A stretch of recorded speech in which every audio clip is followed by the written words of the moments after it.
Welcome back to espresso. अब बात करेंगे कोरोना वबा की। तो लॉकडाउन के मस्बत जो असरात हैं वो सामने आ रहे हैं। ईद के बाद अगर बात की जाए पंजाब, खैबर पख्तूनख्वा और इस्लामाबाद में कोरोना के मस्बत केसेस में नुमायां कमी देखने में आ रही है। मगर ईद के बाद अगर बात की जाए सिंध में, तो कोरोना काबू से बाहर हो रहा है। कराची में कोरोना फैलाव की शरह जो है वो 12% तक पहुँच गई है। जबकि वैक्सीन के हवाले से एक बड़ी कामयाबी की बात करें तो पाकिस्तान ने चीनी माहिरीन की निगरानी में मकामी सतह पर कोरोना वैक्सीन तैयार कर। अच्छा, ये बड़ी अच्छी खबर है। अब देखते हैं कि किस हद तक इफेक्टिव होती है। पहले फेज में सिंगल डोज जो कैंसाइनो है उसकी 1,24,000 डोजेस तैयार की गई हैं, जो कि आइंदा हफ्ते इस्तेमाल के लिए कहना यह है कि दस्तयाब होगी। उधर सऊदी गवर्नमेंट ने हज सीज़न 2021 के लिए भी मंजूरी दी है और पाकिस्तान समेत दुनिया भर से जो मुख्तलिफ आज़मीन हैं, तकरीबन 60,000 आज़मीन को इस दफ़ा हज कोटे के अंदर इजाज़त दी गई है कि वो वबा के बावजूद आके यहाँ पे हज कर सकते हैं। और कोरोना वबा के बाद ये पहला मौका होगा कि गैर मुल्की जो आज़मीन है उनको हज की इजाज़त दी। बिल्कुल, लेकिन सऊदी गवर्नमेंट ने इस हवाले से कोरोना से बचाव के लिए चीनी वैक्सीन पर तहफ़्फ़ुज़ात का इजहार किया है और चीनी वैक्सीन को सऊदी अरब में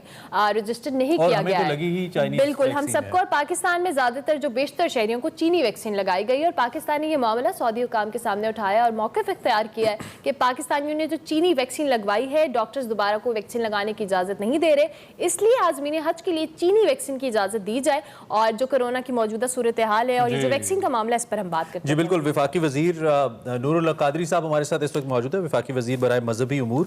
उनसे ज़रूरत है कि उनकी क्या इस वक्त कोऑर्डिनेशन चल रही है। और पाकिस्तानियों के लिए ओबियसली हज तो हम करना चाहते हैं, लेकिन वबा भी है और वैक्सीन फिर किस हद तक पेशरफ्त हुई, इसी पे बात करते हैं। कादरी साहब, बहुत शुक्रिया, आपने हमें ज्वाइन किया। अल्लाह सुब और सुब बखैर भी। एक तरफ खुशी की बात है कि कम अज़ कम कुछ ही आज़मीन हज जाएंगे, लेकिन जाएंगे तो सही। लेकिन दूसरी जानिब ये वैक्सीन का बड़ा सीरियस मसला हो गया है, तो किस हद तक पेशरफ्त हुई है? हुकूमत पाकिस्तान ने कहा है कि चाइनीज़ वैक्सीन को रजिस्टर करे सऊदी हुकूमत। क्या अपडेट्स हैं आपके पास इस हवाले से हमारे लिए? बिस्मिल्लाहिर्रहमानिर्रहीम, अस्सलाम वालेकुम वरहमतुल्लाहि वबरकातुहू और सुबह बखैर आप सबको। बहुत शुक्रिया जी, एक तो मैं तस्हीह कर दूं कि अभी तक उन्होंने आज़मीन हज की तादाद और SOPs के हवाले से कुछ हतमी फैसला नहीं किया है। ठीक है। ये जो 2-3 दिन से गर्दिश में है कुछ खबरें, कुछ इत्तलात, ये दरअसल उनकी हेल्थ मिनिस्ट्री की एक एडवाइजरी, एक रिपोर्ट है जो कि उन्होंने बाकी मुल्क के इदारों को, सऊदी अरब के इदारों को दिया हुआ है, जिसमें उन्होंने एक प्रपोजल दिया है कि अगर हज को इतनी तादाद में इन SOPs के साथ किया जाए तो ये बेहतर रहेगा।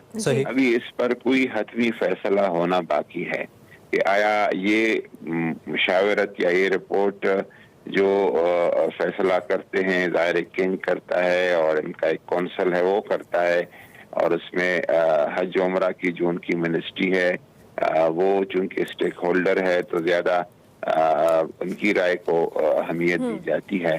तो वो कोई हतमी फैसला अभी उन्होंने किया नहीं है।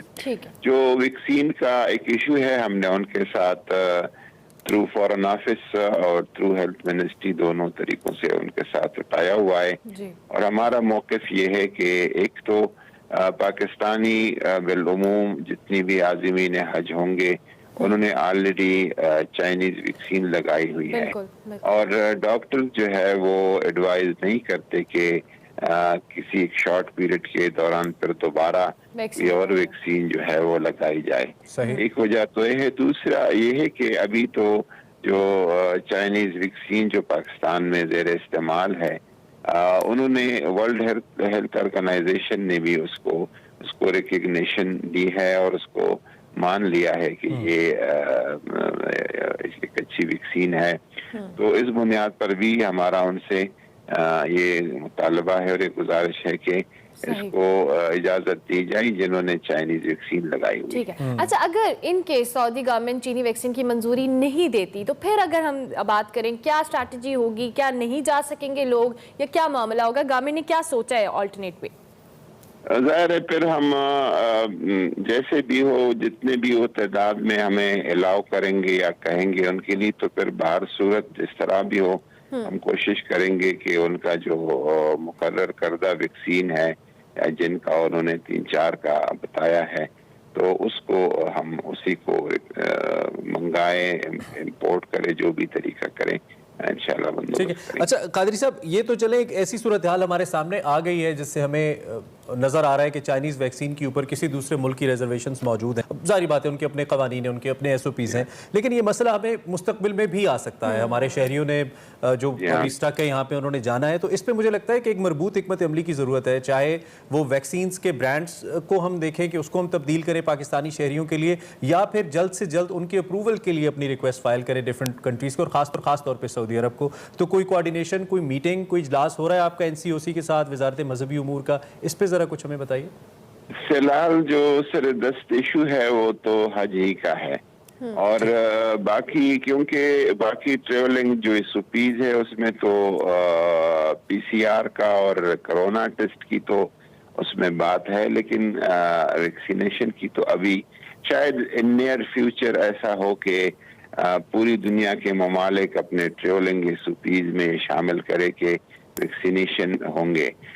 लेकिन फिलहाल तो जिन्होंने अपने ट्रेवलिंग SOPs में शामिल किया है सऊदी अरब है और हज के लिए है, तो ऐसा हम इस पे लगे हैं। और वाकई आपने जिस तरफ निशानदेही की है, ये उन सब ममालिक को, सिर्फ पाकिस्तान नहीं है, बाकी भी बहुत सारे ममालिक हैं जो चाइनीज वैक्सीन को इस्तेमाल कर रहे हैं। इस वजह से कर रहे हैं कि सेफ्टी के हिसाब से चाइनीज वैक्सीन सबसे बेहतर है। एफिशिएंसी के हिसाब से तो शायद फाइजर और बाकी हैं, लेकिन सेफ्टी के हिसाब से सबसे बेहतर है। तो और अवेलेबिलिटी के लिहाज से भी तो अब अवेलेबिलिटी के हिसाब से, और अब जब WHO ने उसको एज अ वैक्सीन रिकॉग्नाइज किया है, तो फिर मेरे ख्याल में ये मसला हल होना चाहिए। हम इस पे आपसे अपडेट्स लेते रहेंगे। मिनिस्टर साहब बहुत शुक्रिया, आपने हमें एक तो आया, और विश यू गुड लक। अल्लाह करे कि कुछ सेटलमेंट हो जाए और पाकिस्तानी आज़मीन जो कि हज पे जाना चाहते हैं वो हज पे जाए और इस वैक्सीन के साथ ही जाएं, और उसके बाद भी कुछ सूरत हाल बेहतर नहीं करे। अल्लाह करे, हमारी दुआएं तमाम आज़मीन के साथ भी हैं।